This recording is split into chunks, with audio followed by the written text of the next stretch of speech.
দেখতেই পাচ্ছেন dollar industries limited. বলুন ভেতরে যাওয়া যাক এই ইউনিটের, আসুন যাই।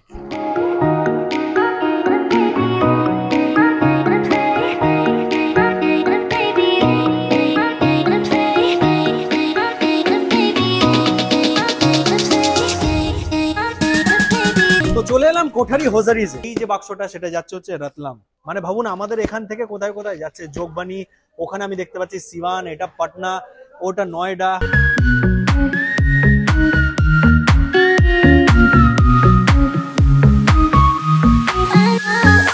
আরো তারা এক্সপ্যান্ড করবে। পিটিএম জেম বলে একটি ব্র্যান্ড রয়েছে, তাদেরই বিভিন্ন প্রোডাক্টস এখানে তৈরি হচ্ছে।